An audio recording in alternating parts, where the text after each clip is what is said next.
welcome back to a new episode of Amplify. In today's episode, we're gonna talk to a creative who, by creating art, made a direct impact on living conditions of another artist.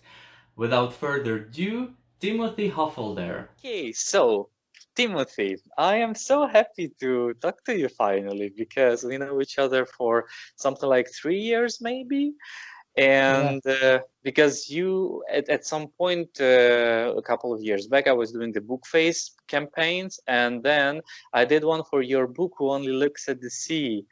And I remember I loved the book and I loved everything about it. And now I am so excited that I finally get to talk to you. Really, very nice. So, okay, let's start with calling you from Belgium. And where are you now?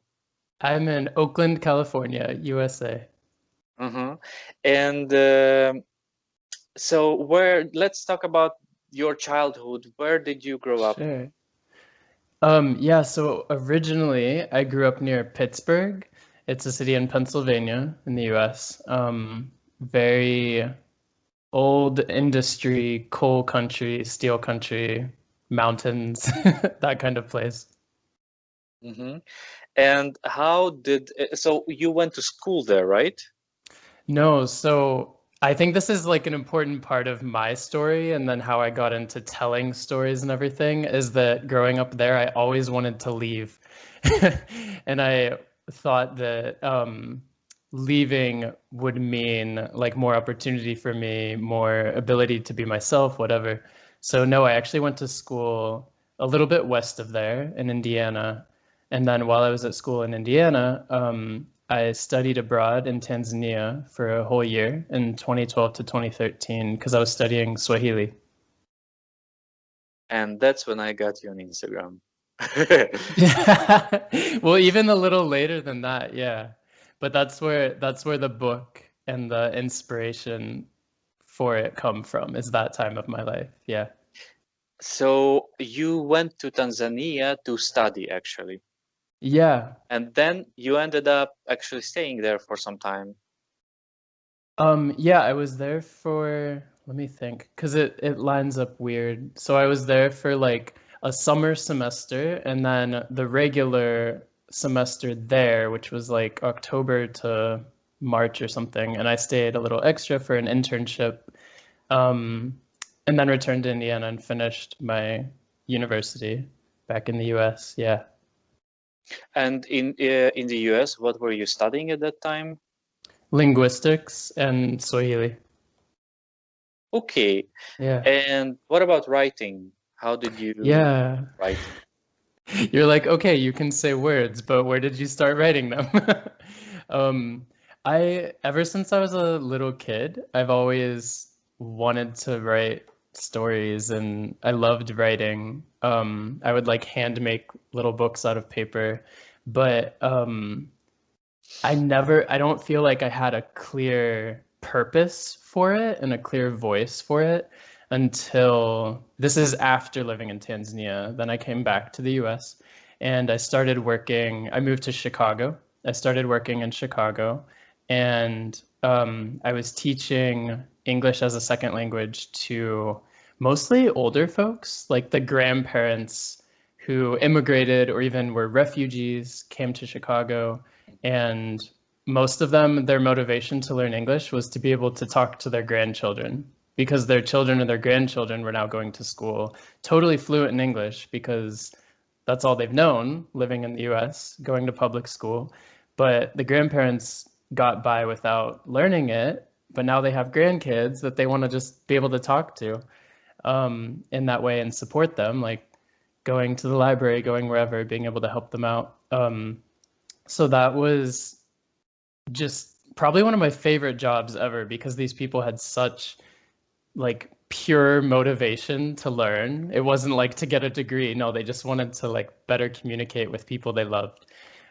So anyway, that is what inspired me to start a blog, which, fun fact, I started today, 6 years ago. I just checked this morning. It was today.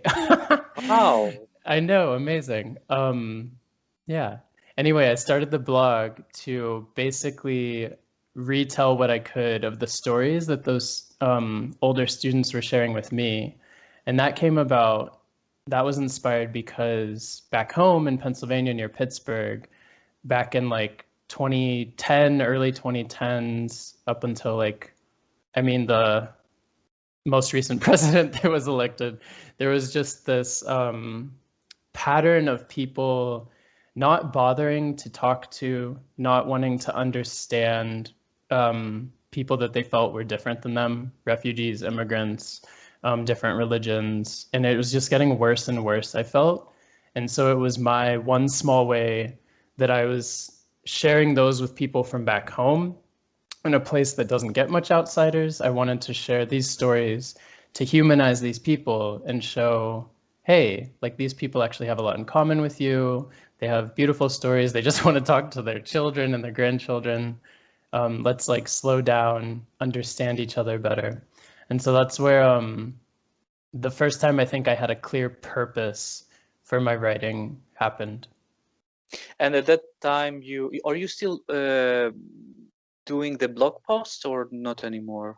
Yeah, I have the blog. It's called timthenomad.com. Okay. I haven't been writing as much lately, I will admit, and so the blog is more photography. But it's there and it's still current. Yeah, it's nice because I mean, on your Instagram, I wasn't sure if you have some kind of a blog. So I knew you only as a writer. I didn't know you as a blogger. Okay, let's talk about Who Only Looks at the Sea from the beginning till being published. Yeah. By the way, I donated it to the library, so yeah. Oh, I remember you told me that. I love that you did that. Yeah, sure, I can tell the story of that. So like we already said, I was living in Tanzania for a while on Zanzibar on the islands. I was living with a host family that whole entire time. Amazing people, totally influenced me, like my second family. And my family there, I was the oldest man in the house. I only had like younger brothers, and then everyone else, all the people like in power, all doing all the like responsibilities and making the decisions were all women. So I was just surrounded by these like amazing, creative, powerful ladies. And they inspired me. The book is not their stories, but it's definitely inspired by a lot of women and girls I knew in Zanzibar. And it also came about, so it's specifically based on 1 week that really happened. So the events in the novel are all true. The people are fiction. So like when, how to summarize these events? It all happened the week when Ramadan started. So that's already a pretty eventful week for Zanzibar, which is vast majority Muslim. So the week that Ramadan started, there was a really horrible ferry accident. The ship sank, and we don't even know how many people died because of it, but it was a lot. So that happened like 3 days before the start of Ramadan. So people were ready for this time of like reflection and fasting, and then that tragedy happened, and then politics were going on. This movement called, and the word in Swahili is uamsho, which means like the awakening, very dramatic. But it was basically a kind of like a protest. Well, protests were happening, but it was a movement for independence to get Zanzibar to be an independent country separate of Tanzania. And so that was kind of reaching its peak at the same time as well. So long story short, then like a protest that became violent because the authorities got involved. All those three things happened in the span of like 5 days. So those are the events of the book, told from the perspective of this young girl going to school there. And I wanted to elevate her voice. It's fictional, but these voices of the women and girls that I was surrounded by there. So like the dialogue, the way that she thinks and speaks, like that comes straight from them. And I also wanted to turn this into something that could give back to all of them that gave so much to me, sharing their stories, sharing food, sharing just like helping me live and survive and thrive there.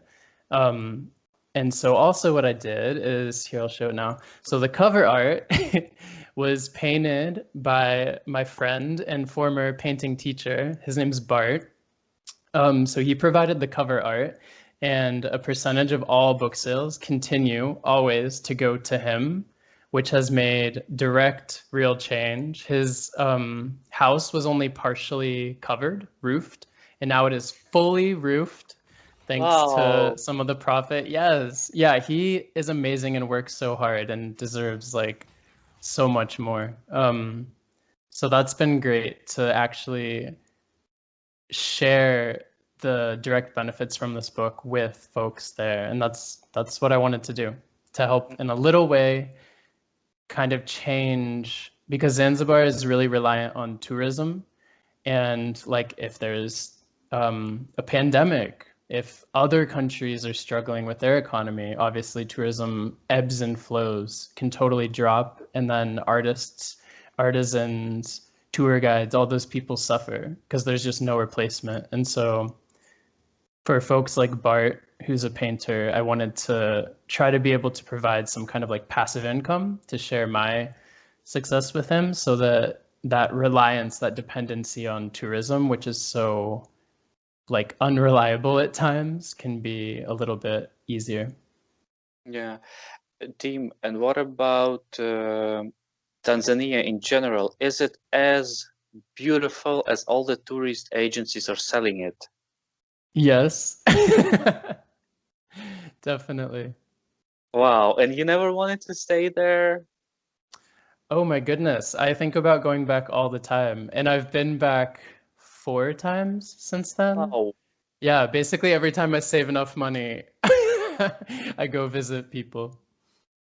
Nice. So you have place to stay there right now if you Yeah. would go. Oh, that's awesome. Really. And because it's cool, we just spoke about Who Only Looks at the Sea, and then I was like 3 years ago when I read the book, and I'm reading a lot of books, but I still remember the man. I don't remember what the girl was calling him. Ugundu, Urundu, something like that. Mzungu. Zungu, yeah. And then Yeah.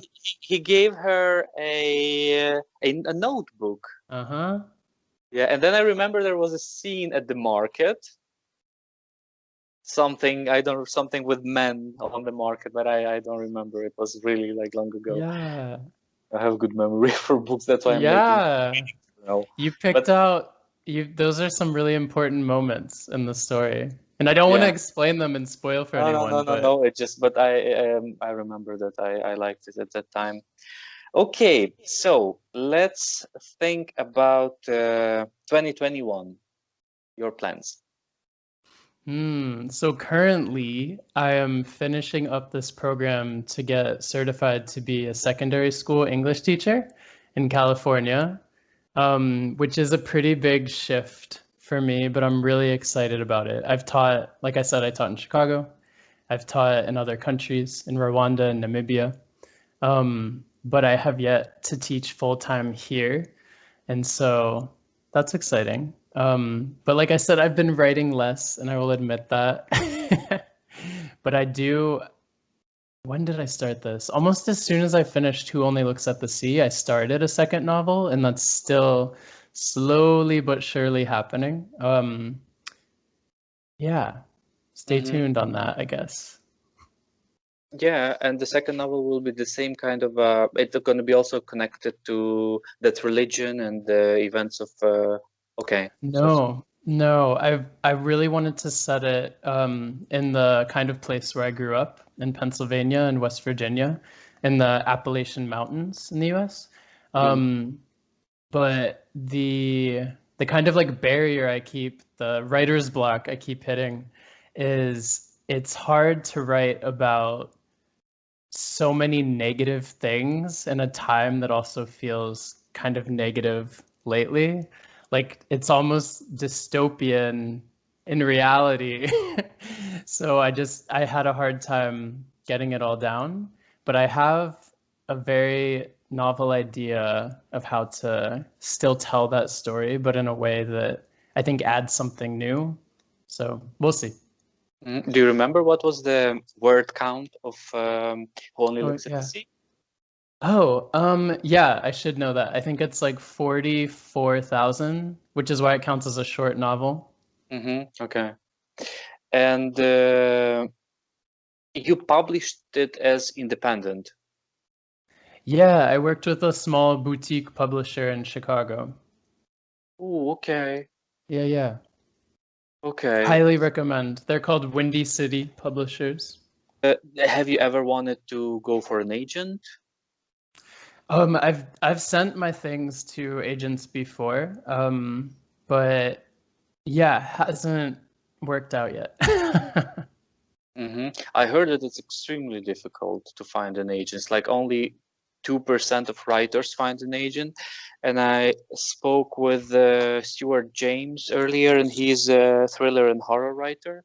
And he told me that he published already like 5 novels, and one of them won even in US the best horror novel. It was in tops for 19 weeks, and he still doesn't have an agent. And Wow. but that's something that opens my eyes on the fact that okay, you are, if you want to write, you're not defined as a writer if you have an agent or no.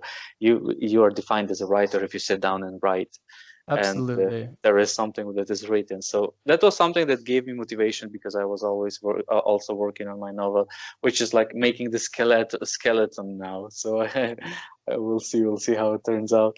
Yay. uh, yeah. What about your days, the routine? Because you're teaching now, yeah? Yeah, So every day for you is teaching. pretty much. But I've also, so here in California, we've been virtual, we've been online pretty much 100%. So teaching at school has been right here on my computer, just like this, but with 30 to 100 students and other teachers on the other side of the screen. And then I've also been tutoring Swahili for different folks, and that has been a joy. Um, they have various goals, whether it's because they are trying to, once the pandemic continues to improve, they want to go to work in East Africa, so they're trying to get their Swahili better, or folks that lived there like 40 years ago and just want maybe to return and visit, but just kind of want to bring that proficiency back. So yeah, not just teaching at school, but also some tutoring too. And little by little writing, always. Nice. How is it working out with mental health right now? Because 2020 was difficult, and I tend to think that when you work from home, you have to learn how to take distance from things, and because you always see the PC, you always have maybe some connection. So how is your mental health? Any tips and tricks? Sure. I'm also open to all tips and tricks. So I love that you're asking folks that you interview this question. So important. I think that setting boundaries is so important. Um, even it maybe that feels easier for some people to do when you're in person, because you can like very clearly and politely say to someone like, "Oh, no, thank you," whatever it is. And it feels harder when you're on the other side of a computer, and it feels like things have to be like timed and structured, and and then when you step away, you're alone and you can't confer with people. But I think it's even more important to make clear boundaries. I see other teachers that will be like answering phone calls from coworkers or students at like 9 or 10 p.m. at night, and I don't do that. And I make it clear that I don't want to do that. And so people know there's no distrust or like resentment that's built when they think like, oh, why won't he do this? Why is he ignoring me? I say like, no, this is so that my mental health can be the best that it can be, and I can help you during normal hours.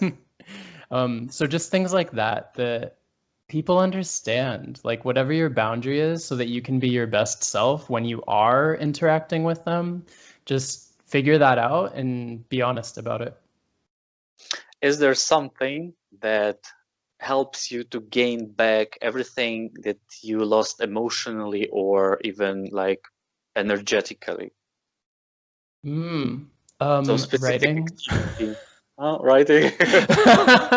For real. I think that I didn't describe this so well when I was talking about the novel, Who Only Looks at the Sea, but I think that there's this feeling when I get like a clear intention for writing of kind of like it's almost like there's a spirit like trapped, like I'm like pregnant with a spirit and I and I like need to get it out. And I think we all have that in different ways, whether it's like you go for a run or work out, exercise, or you paint. Maybe you're an artist of like visual arts.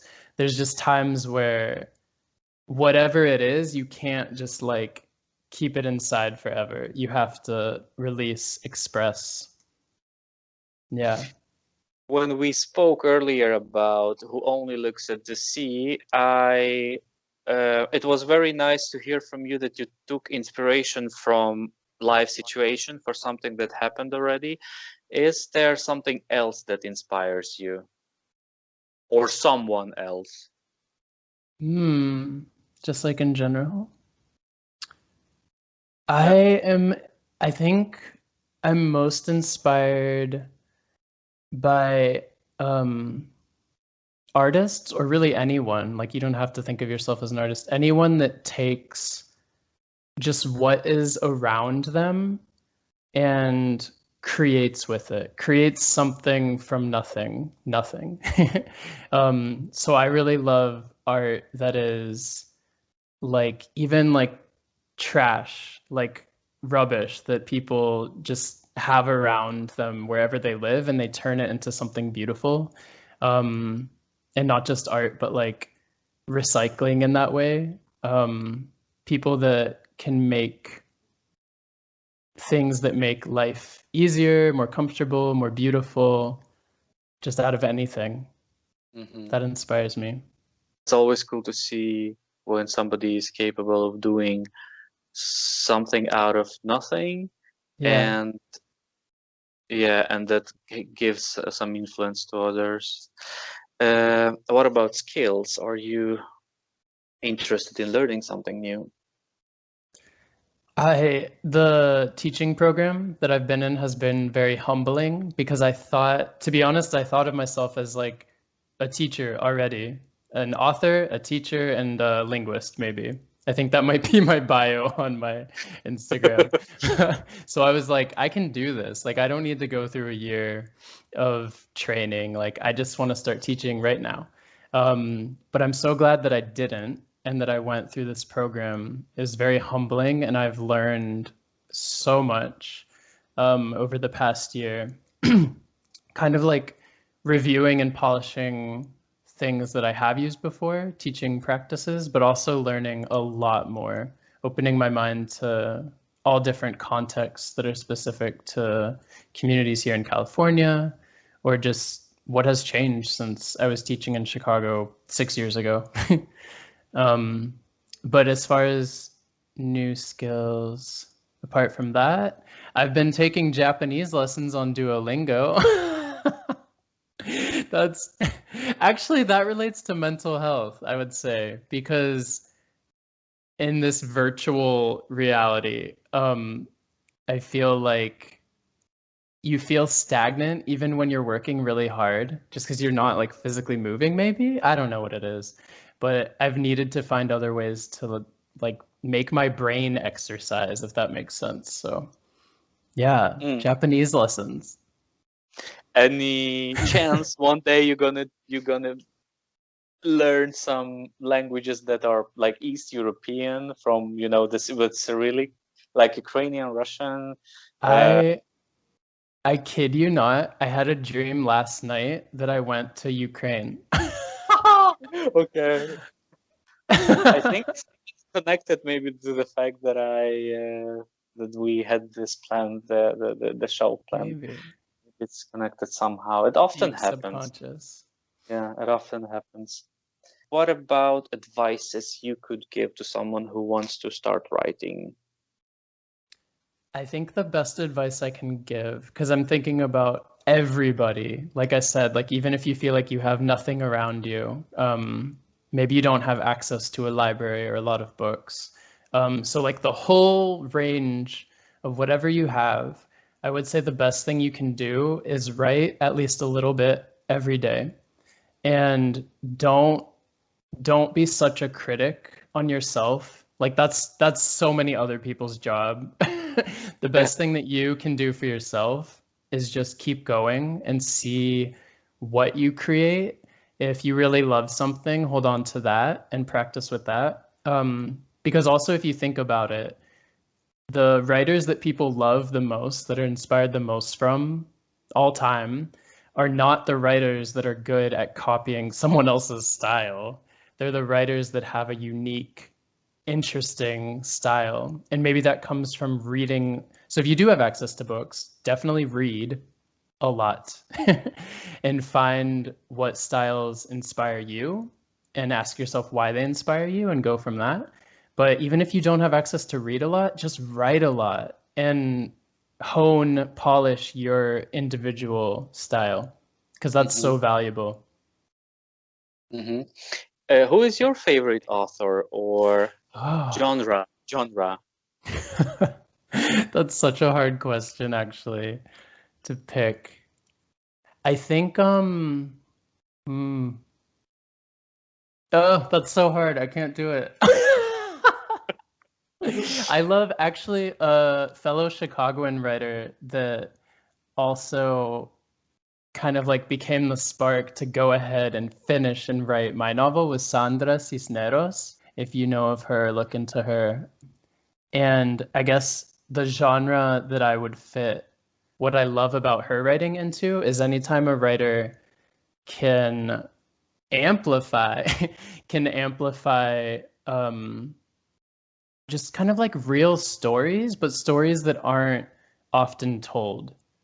Maybe it's because of whatever, like patriarchal or white supremacist or whatever is influencing the society that has made it less profitable to tell all these different diverse stories. Folks that have still done that and are doing that now more and more. I love that. I love just reading stories that might come from a community that I've never been to. And so they get to share that and honor that just by recording it, putting it down on paper. Tim, what about feedbacks? Because whenever we are creating something, there will be always somebody who likes it or who doesn't like it. What were the most like interesting feedbacks for you? Let's talk all kind of feedbacks. Okay. I speaking of wide ranges, I have gotten a wide range. Even folks that I grew up with that I've known for a very long time, I've got the feedback that I expected from the beginning, which was you wrote a story from the point of view of this Black Muslim African young girl, and you are like an adult white man in America and you have so much privilege. Why did you do this? Why did you like take credit for her story? Which is such a valid question. Um, but the reason well, actually, I don't have to justify because I'm just telling you the feedback. So that's really, really valid, critical feedback that I've gotten, for sure. And then other folks, because it is fiction, other folks are like, no, that's how fiction works. And I think it's amazing that I feel like this person's voice is real and you're amplifying it. It's not your voice. I've had people be really surprised when they realize I wrote it because they're like, "What? Yeah. How did you tell the story from that point of view?" And the answer to that question is obviously how much time, every minute of every day for a year that I spent around amazing, creative, thoughtful women and girls like that in Zanzibar. So that's how. But yeah, good and bad feedback for sure, Mm-hmm. and I take it And all. did you feel at that time when you received maybe like constructive criticism or negative feedback? Did you feel like it was like bringing you down, or? Not in this case. I mean, I'm human, so there's definitely plenty of times I feel like that. But with this novel, I knew from the beginning, like the optics of that, and I knew what I was doing, and my purpose was very clear to me. Um, so I knew I would get that feedback, and so every time I get it, I continue to get it because it's a book that exists. Every time I get it, I hear what's being said to me, and if the person wants me to explain, then I will. But I think it's valid. Uh-huh. And do you still like go and check the review somewhere or the Oh, feedback? of course. I used to check. So the book was published December 2017. So I think for all of 2018, like every week, I would go to Amazon and like, is there a new review? How many stars did it get? Yeah, for sure. It is available on Amazon. Yeah, yeah, yeah, for sure. I'm not gonna miss this point. You will have a link there. So, team, what about Amplify? Who do you want to amplify? Another really hard question, but along with my painter artist friend that illustrated the cover, I can help you get in touch with him. I Mhm. hope that he would be able to Skype with you. If he is not able, then also a woman I find very inspiring. Her name's Muna Ali, and she started something called the Kanga Project in Zanzibar, which I would describe it as starting quite simple. It was just raising money in order to buy kanga, which is this traditional fabric that everyone knows in East Africa. That's what the cover was inspired by. It's usually like a rectangular fabric with a border, a design, and some kind of message on it, actually written out. Anyway, so she's raising funds to buy these locally and then give them to Mhm. women and girls because they're used as clothing, as you can like bundle them up, carry things. They're just really multi-purpose. And that's how it started. And then I've watched that project. I mean, we all have watched that project turn into something even bigger than that, where they're continuing to raise funds and share it with small businesses, artists, artisans there in Zanzibar that kind of like as tourism does grow, these folks are being maybe like pushed out by rent going up, by big hotels being built, and there's ways to produce these artisan crafts and things without this one, individual doing it whose grandparents did it. They can just build it in a factory or something.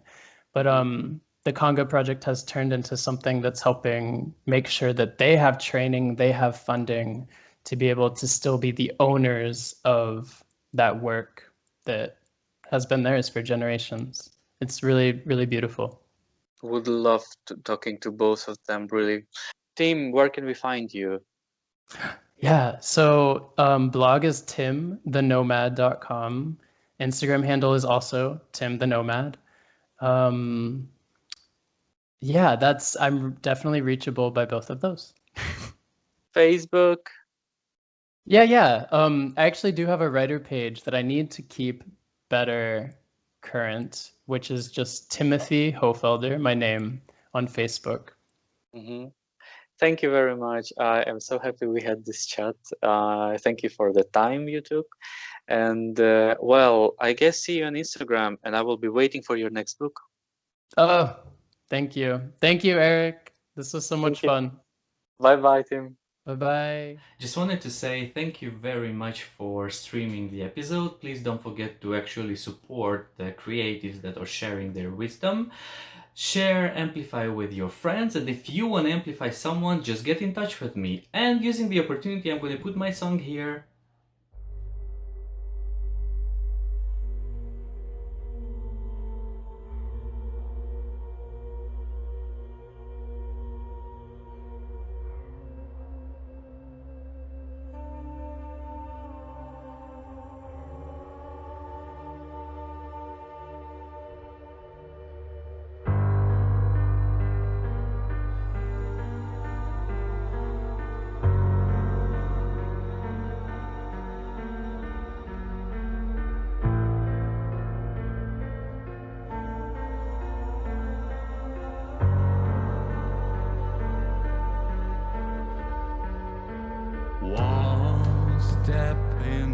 clouds. Feels like I'm falling down. Need someone to catch me, need someone to hold me down. There's just too much crowd fighting for the crown. They are so empty, their souls are so empty. I wanna fly, disappear and leave no trace, leave no trace.